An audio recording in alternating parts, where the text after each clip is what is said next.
Shalom, giving all praises to Yahweh Bahashim Yahweh Shai, a double honors to the apostles, bishops, and elders of Great Millstone, and Shalom to you, hopefully elect.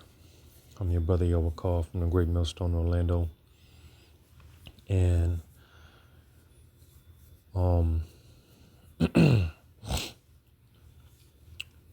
just wanted to do this video. Lord willing, it's a faith booster. In light of all these so-called UFO sightings. All right. You know,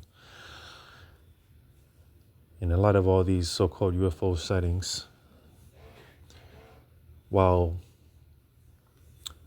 these people that don't know the scriptures, it makes them terrified. All right. These people, they're in fear because they simply do not know. And people are afraid of the unknowing. People simply fear what they don't understand. But to those of us that have understanding, all right,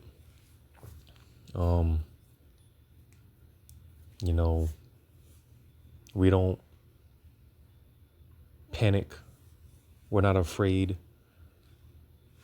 when we see certain of these things come to pass. All right. In fact, it's a faith booster to us. And that's why I said, again, Lord willing, this is a faith booster.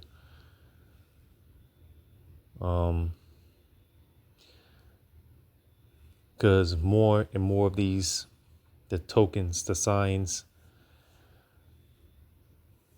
are going to take place. Apostle Tahar said it years ago, when it comes to these so-called UFO sightings, they're going to make themselves more visible. All right. They're going to appear more. There's going to be more sightings. All right. We're going to be able to see more details on the chariots and so on and so forth, as well as the angels that operate those so-called UFOs. All right. The chariots. All right. Which I'll say, when it comes to so-called aliens, all right, which alien is basically just means a foreigner, but as far as quote unquote aliens, when it comes to the misconception of these people, what they think the so-called aliens are, as far as being 3 foot, 4 foot beings, creatures with big heads and big eyes. Again, these people, they simply don't have the proper understanding. All right. Now the chariots can appear the angels that operate these chariots, they can appear in many forms. All right. They don't abide to the law of physics, so they can appear in any form, but when it comes to the angels, because that's what they are. Again, the angels that operate in these so-called UFOs, which is our ticket to salvation. And again, that's why the more and more we see these sightings, the more and more the world panics. The more and more, Esau, he's scrambling. Esau's terrified. All right.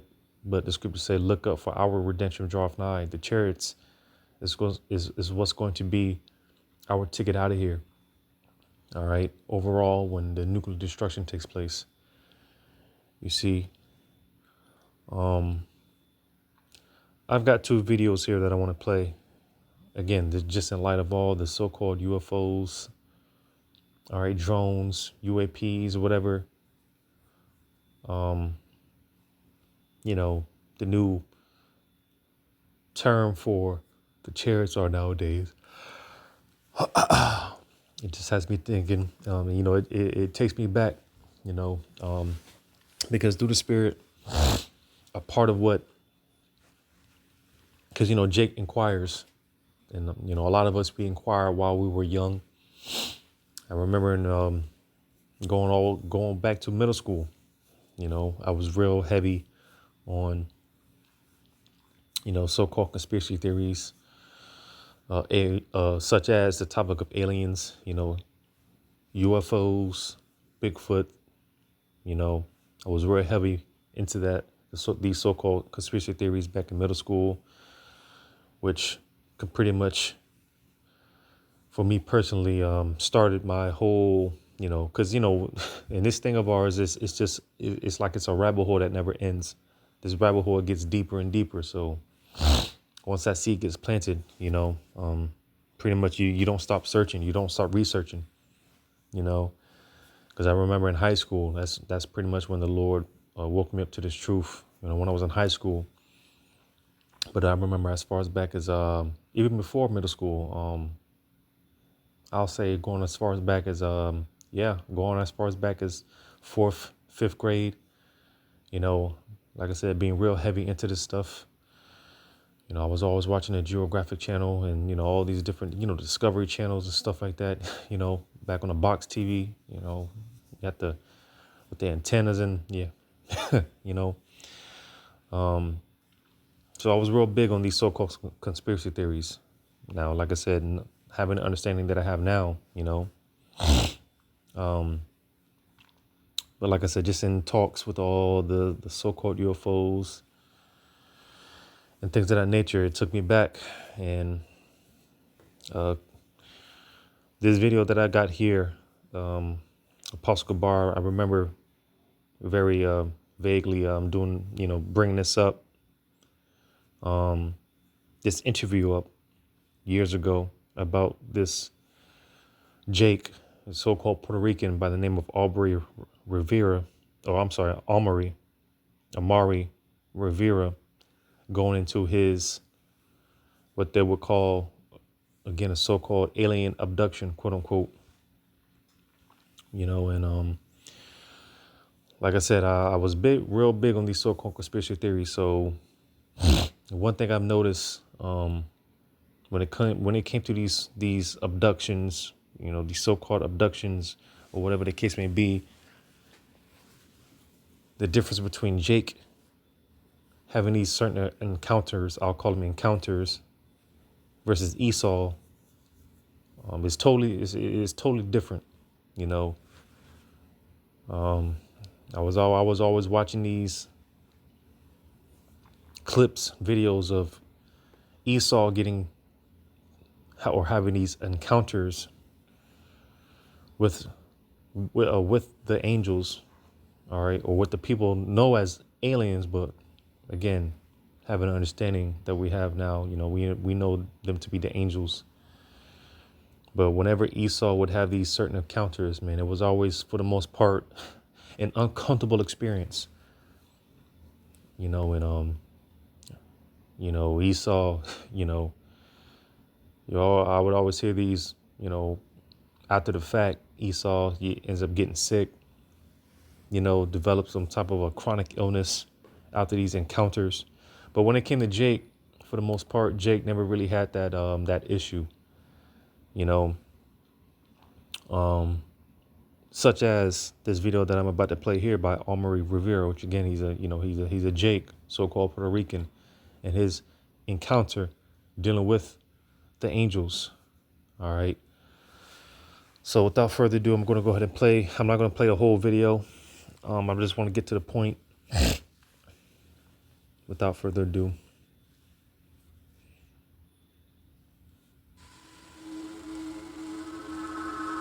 On the morning of May 14th, 1988. On a Slovakia, because I'm going to go ahead and upload this on my backup channel.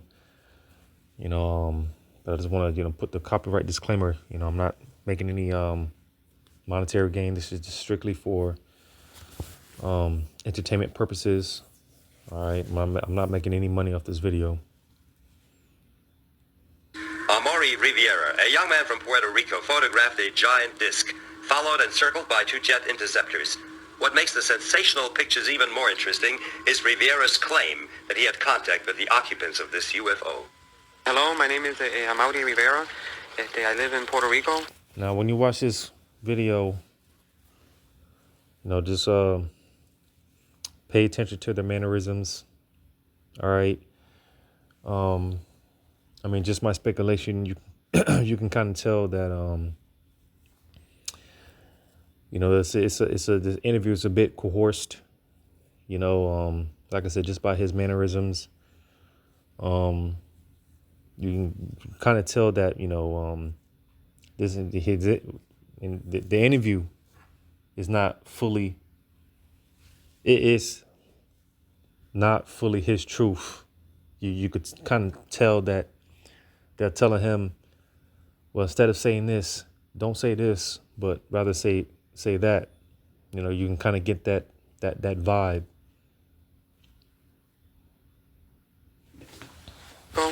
And back in 1988, I was working in a nightclub, and there was a musical group there. One of my cousins wanted me to photograph the musical group, and she loaned me a camera with some film. On my way back home, I encountered 2 small beings, 2 small strange men, which I didn't think were men from outer space. And they took me somewhere where there were other people besides myself, other human people, like from Puerto Rico, I guess. From here, another human being showed up. He claimed to be from a distant planet. He was dressed in black. He had dark skin, but he was not a Negro. He had long black hair up to the shoulders. So you see, and that's what leads me to believe, like I just said, a lot of this interview is not really his truth, so to say. You can kind of tell that it was kind of coerced, kind of scripted. All right, because the fact that he had to mention dealing with these angels, he just had to make the difference that these angels, these beings weren't black. They were just, I'm gonna play it back. Planet. He was dressed in black. He had dark skin, but he was not a Negro. He had. So you see, the fact that he had to make that difference, the difference between dark skin, but he wasn't black. So like I said, that's why I said just my speculation. A lot of this is coerced, scripted, as far as not on his behalf, but them, Esau, pretty much, scratching certain things, scratching certain things out, kind of coercing him into coercing certain things for him to say and what not to say. So playing on. He had long black hair up to the shoulders, and he spoke to us with the mouth, verbally, and no telepathic speaking. He showed us various projections, which look very real projections, and he informed us about a whole bunch of things that are even still incredible to me. Then they returned me to... What did this holographic projection show? The holographs were mainly, the first one that I can remember was like a short trip through space. We saw where he came from, where he said to be from. We saw his people. We saw the houses that they use. And the second one was about a meteor or rock falling to Earth in the near future, which is going to cause a lot of havoc in the world. This would fall, it's going to fall in very near the Caribbean, Puerto Rico, and those other small islands. But it's going to affect the whole world, not just Puerto Rico. The last one. So pretty much, it appears that Jake here was, showing some visions. The angel allowed Jake to see certain things.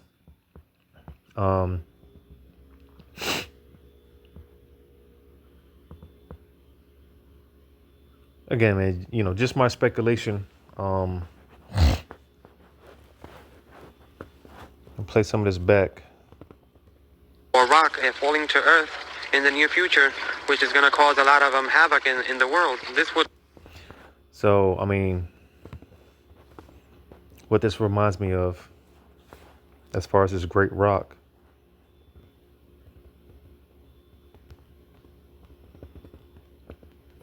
because the angel could have very well possibly have shown this Jake the kingdom, right? Which reminds me of St. John 14. I go to prepare a place for you. You know, in my Father's house are many mansions. It's very possible that the angel could have given this Jake a glimpse of that, right? But as far as this great rock, reminds me of this in Revelation 18, in verse 21. And a mighty angel took up a stone like a great millstone, and cast it into the sea, saying, Thus with violence shall that great city Babylon be thrown down, and shall be found no more at all. All right. And this is representative, or it symbolizes the nuclear destruction that's going to take place here in America, as far as the nuclear destruction. All right. Now, again, you know, the angel could have shown Jake the,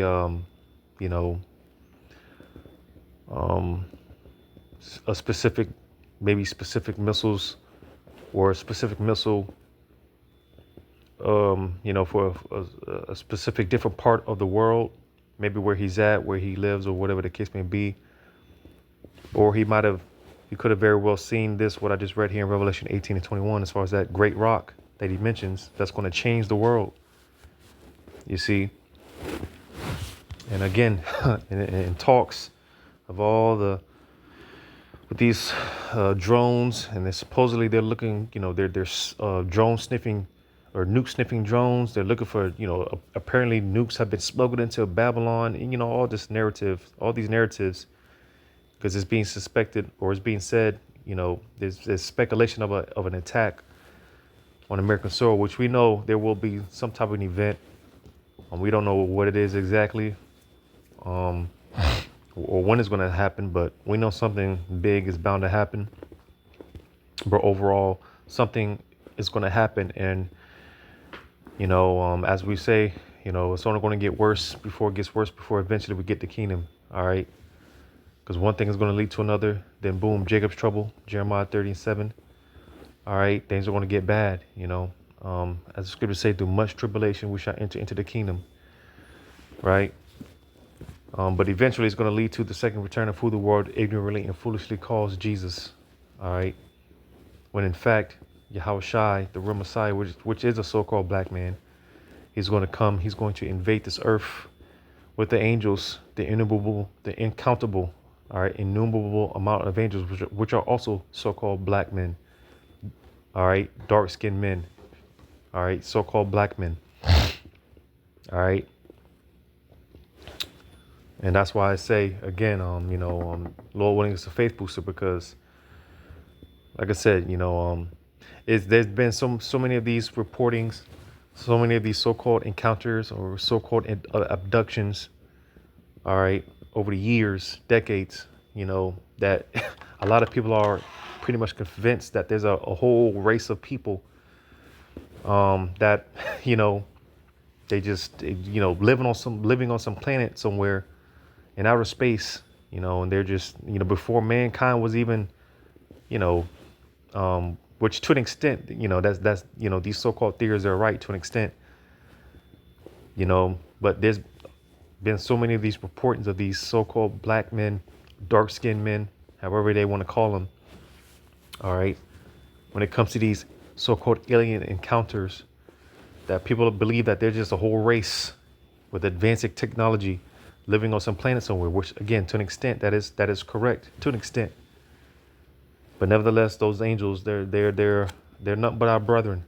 All right. They're the saints in the heavens. We're the saints on the earth. All right. We're continuing on. It's going to fall in very near the Caribbean, Puerto Rico, and those other small islands. But it's going to affect the whole world, not just Puerto Rico. The last one is that they projected. It was showing us how there was only going to be one government on the planet Earth. They'll be living on some sort of artificial island that's going to be floating in the middle of a dark, black, dirty sea. And then this man returned me to my car. So, I'm gonna grab this real quick.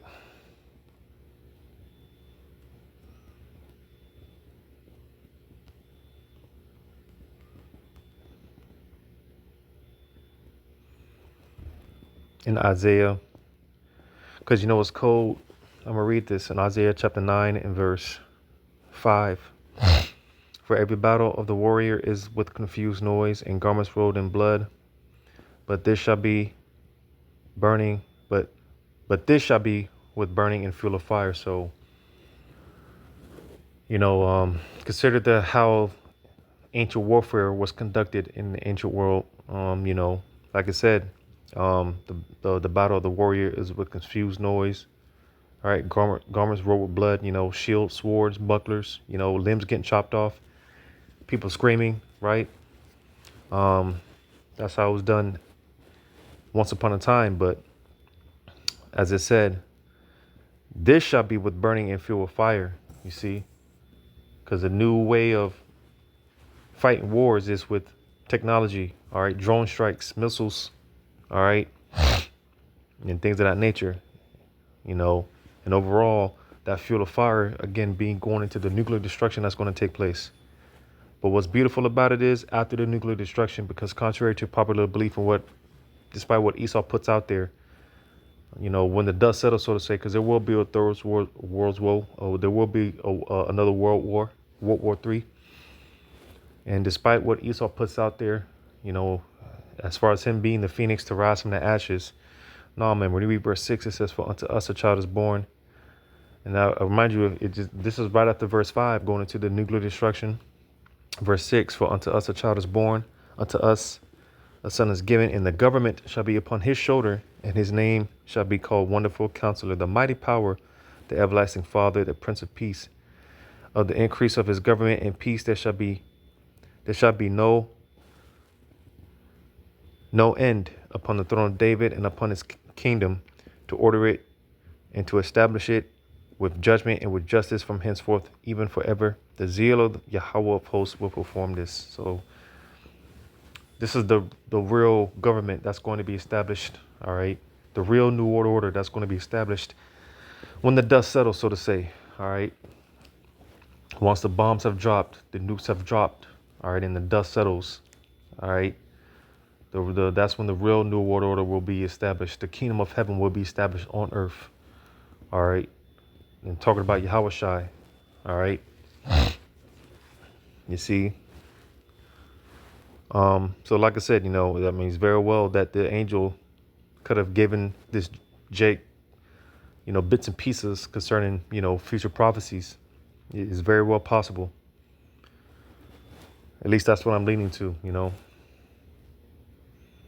because, a lot of people, they see a lot of things, and that's why, that you have the prophets. They're here to decipher these dreams, visions. All right.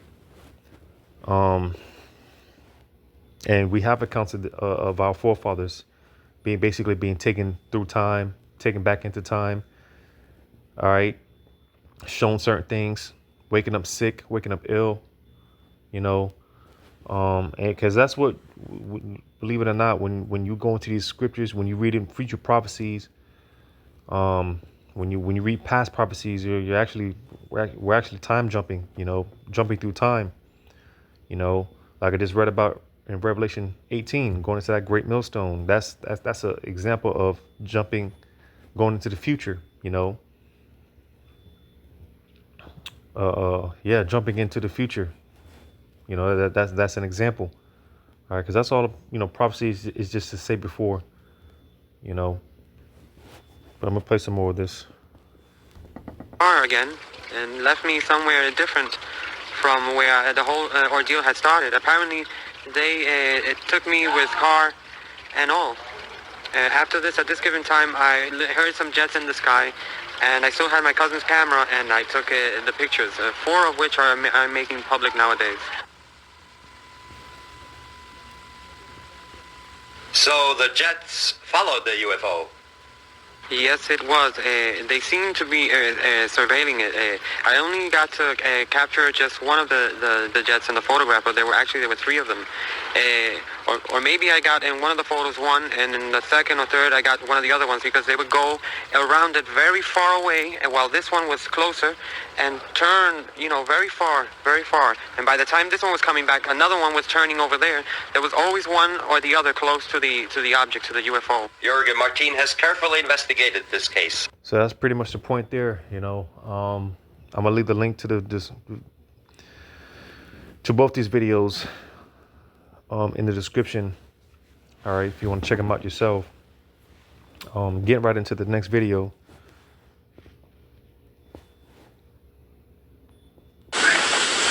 Okay, but if there are craft, there are beings.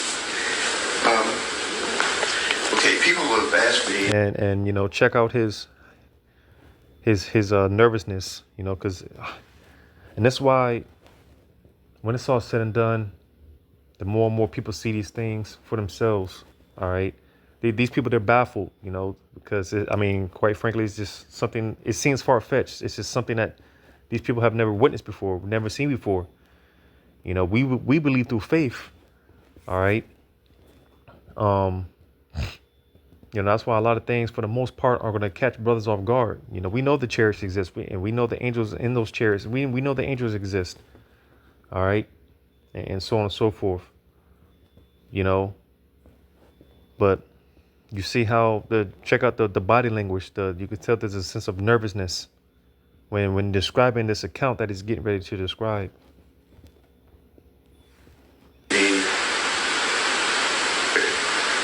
about, I call them vehicles, okay? Right. No, I did not call them objects. That was too neuter for me. Okay. I had a Stanford professor said you ought to call them objects, Norm.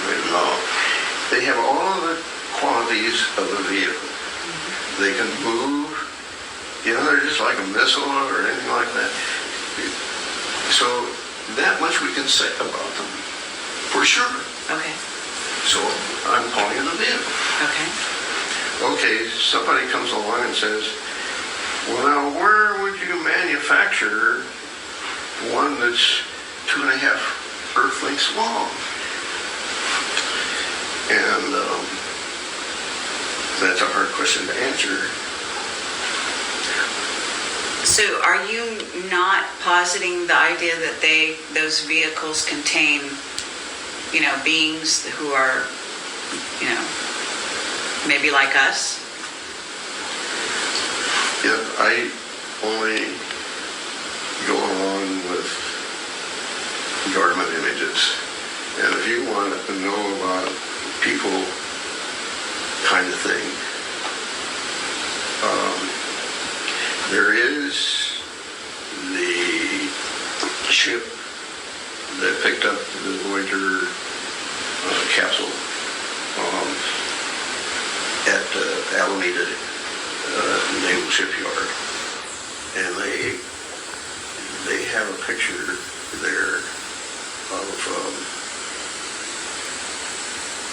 I think it's the Apollo flight that Buzz and Neil were on. But anyway,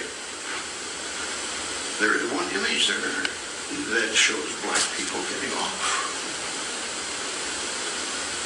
So people with dark skin getting off. Not dark, black. Black. So you notice how they always try to undermine the fact that, again, they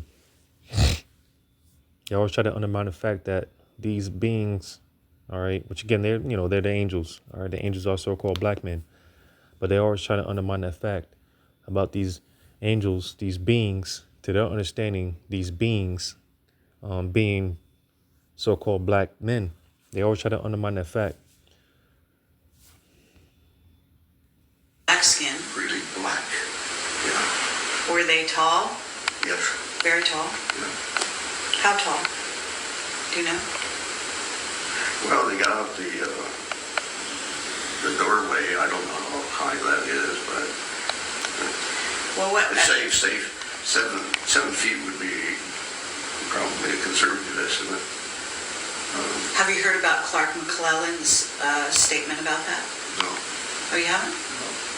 Have you ever been? No, like when you, again, watching these videos, dissecting these videos, man, definitely got to, of course, obviously, chew the meat, spit the bone. Because if you start looking up, Clark McClellan, he believes, we went to the moon. Anyone that doesn't believe that we went to the moon, they were just a complete fool, But Clark McClellan, he also has, different accounts of seeing these beings, right? He believes, apparently, at least from my studies, that because like I said earlier, a lot of these people, there's just so many sightings and reportings of these so-called black men, all right, or what these people know as aliens, these beings. There's so many reports of them, people believe that there's just some ancient civilization that was, before man got here, and they're just living on some distant planet. And in a roundabout way, Clark McClellan, he in a sense believes that he is kind of bugged out, but nevertheless, in a roundabout way, this guy Clark McClellan, he believes in his he believes in a sense that like I said, it's bugged out. But last time I checked, he believes that it's almost like the man evolving from monkeys,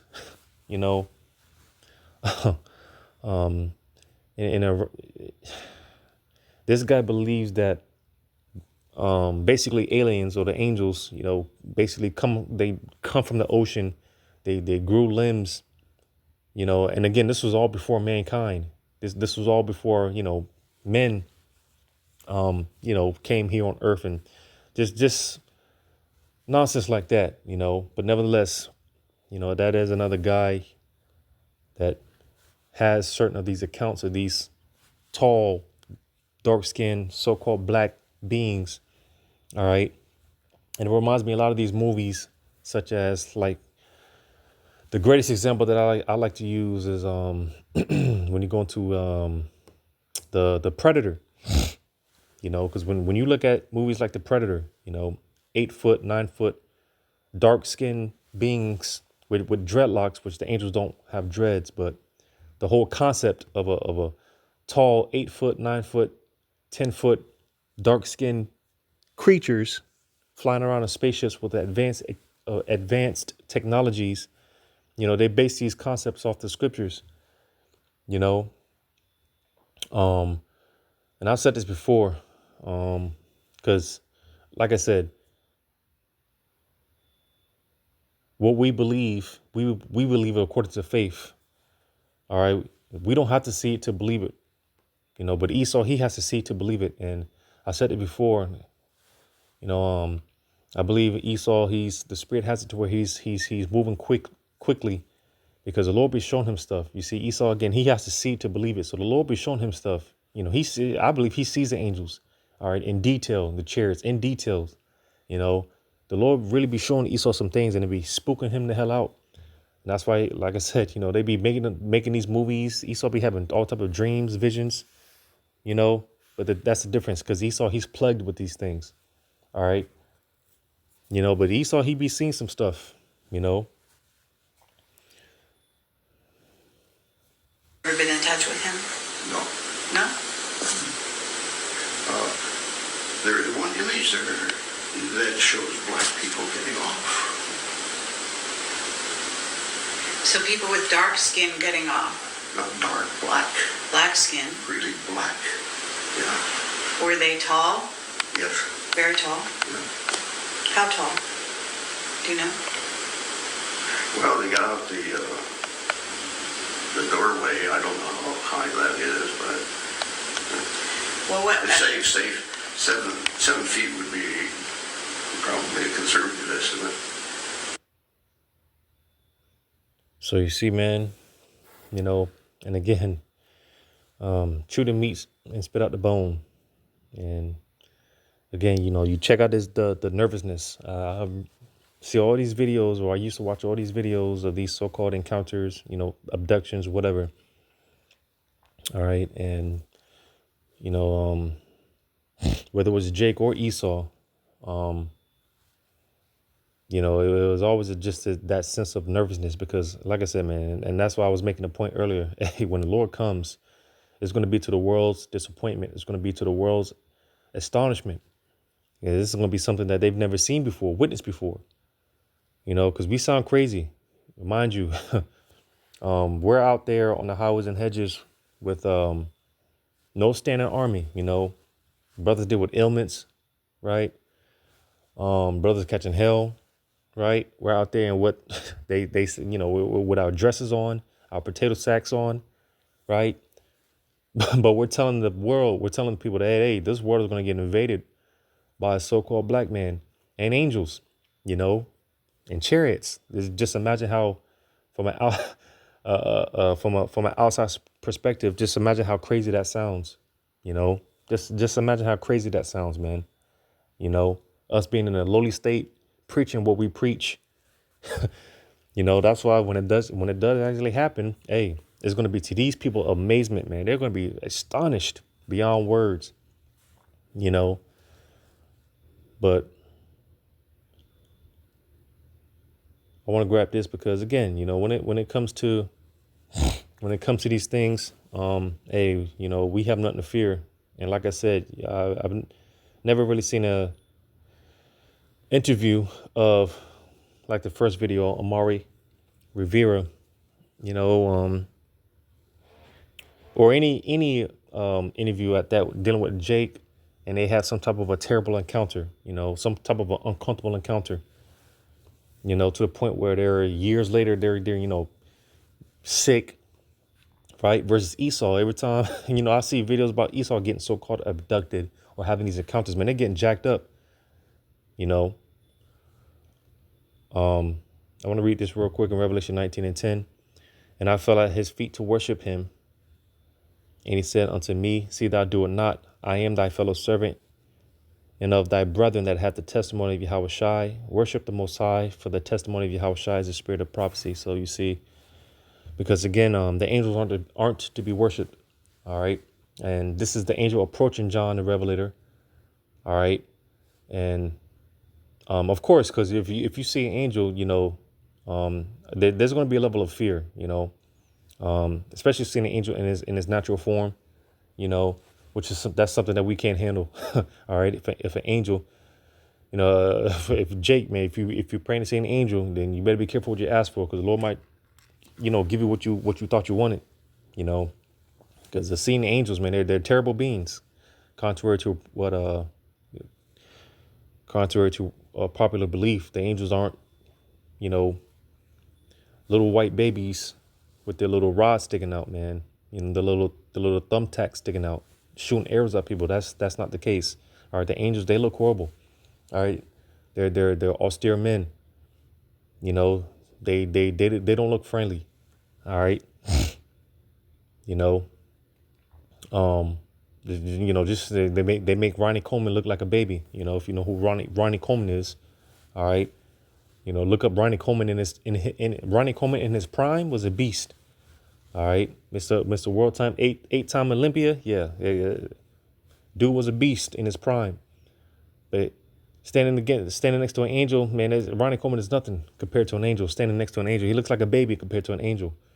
All right, like I said, look up Ronnie Coleman if you don't know who that is. You know, because yeah, like I said, you know, the angels, man, they, like I said, 9-foot, 10-foot cock diesel, you know, so-called black men, mean mugging, you know, beards, right? You know, and that's the typical description of these angels, man, oftentimes, You know, that, like I said, that's where, you know, a lot of times you get these movies like The Predator and so on and so forth, you know. But I just read that because, again, the angels, man, they're our brethren. They're the saints in the spiritual realm. We're the saints here on earth. And oftentimes when our forefathers came across an angel, like I said, the angels, the fact that they don't look nice, they don't look pleasant. And oftentimes, yeah, out of, you know, that little sense of fear that we get, you know, naturally you just bow down. But the angels often tell our forefathers, don't bow down to me. You know, I'm not to be worshipped. Don't bow down. And this was an example, what I just read here. All right. John bowed down to the angel. And the angel told him, don't bow down to me. Don't worship me. Don't reverence me. All right. Worship Yahweh Ba'Shem Shai. All right. And like the angel told John, hey, I'm your fellow servant. You know, the angels aren't to be worshiped. All right. In fact, the time's going to come, Lord willing, if we're on that number, we're going to have authority over the angels. All right. So the angels aren't to be worshiped. But naturally, being in this flesh, if we see an angel, you know, naturally, we're going to be overcome with fear, and we're going to, you know, we're not going to help but to bow down, you know, and, you know, but I'm sure the angel will tell us the same thing. Hey, up, you know, get up. Don't worship me. Don't reverence me, you know. But just to show the point that, again, that the angels, man, they are our brethren. All right. And the angels, they operate those so-called UFOs. They operate those chariots. You see, and the time is going to come where we're going to have our own chariots, you know. Yeah, man, you know, the kingdom of heaven is going to be a very far-fetched thing. Very, very far-fetched. You know, scriptures talk about how, hey, we're just going to have Jake just going to be flexing in the kingdom, you know. Jake just going to be having chariots just hovering over their palaces and all type of stuff, man. You know, in their kingdom to come. All right. Because that's when we're going to be in our power, you know. But like I said, man, just in light of everything that's going on, dealing with the so-called UFOs, and, you know, it just took me back, you know. And I remember videos such as these. Like I said, the first video, you know, Apostle Gabar mentioned it a long time ago, some years ago, you know, and I never forgot it.